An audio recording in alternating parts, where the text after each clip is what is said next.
The Last Lantern Festival. They say you never really forget the glow of 1,000 lanterns lighting up the night sky, especially when it's the last time you'll ever see it. My name is Hari Singh. I was just a boy, barely 12, the year of our village's final lantern festival. Our village, nestled between 2 rivers and 3 old hills, was called Pipalgaon.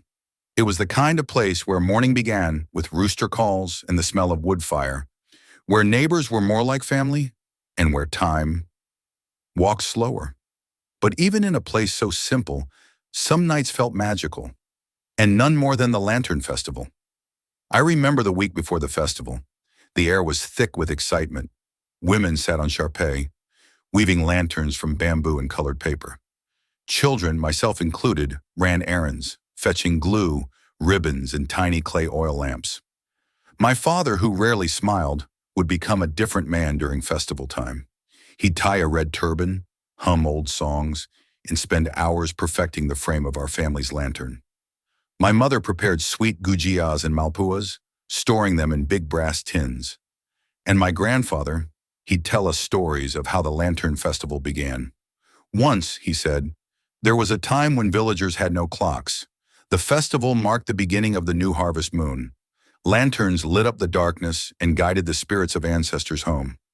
They say if your lantern stayed in the sky the longest, the ancestors would bless your family for the whole year. The big night came. The sky was velvet dark, sprinkled with stars. Villagers gathered in the main field, wearing their best dhotis and saris. Children held their lanterns close, faces glowing in orange light. The village drummer began his rhythm, dak dak dak dum, and slowly the first lanterns were released into the sky. One by one, flames floated into the heavens, like stars trying to return home. I released mine with trembling hands. My father stood behind me, steadying the base. It rose slowly, then higher and higher, joining the swarm of lights. For a moment, the sky was alive. We sang folk songs, danced in circles, and laughed under a moon that looked like it too had joined the celebration. But not everyone was celebrating. Some elders sat quietly, eyes heavy. My grandfather whispered, "This may be the last beta." I didn't understand. Later that week, word came that the government had approved electric lines for the village. Wires were to be installed across the main field, right where the lanterns rose every year. Electricity is good, they said. Progress, they said. No more darkness, they promised. But with the lights came wires. And with the wires, the sky was no longer ours. The next year, we tried to celebrate again. But the magic was gone. Lanterns snagged on wires. Some caught fire. Children cried. The drummer didn't show up. And just like that, it ended.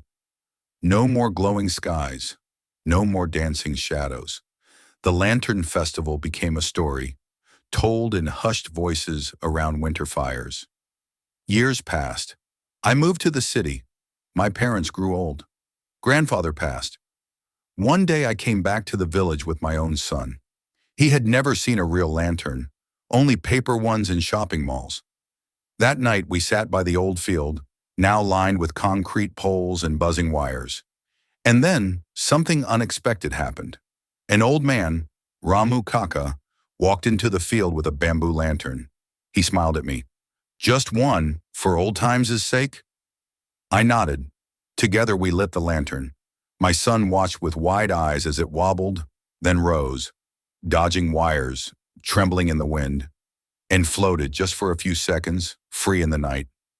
The Lantern Festival never came back. But in that moment, I saw what it meant. It wasn't just about fire and paper and wind. It was about memory, community, light in the darkness. And though the sky may never be full of lanterns again, as long as someone remembers, the festival never truly ends.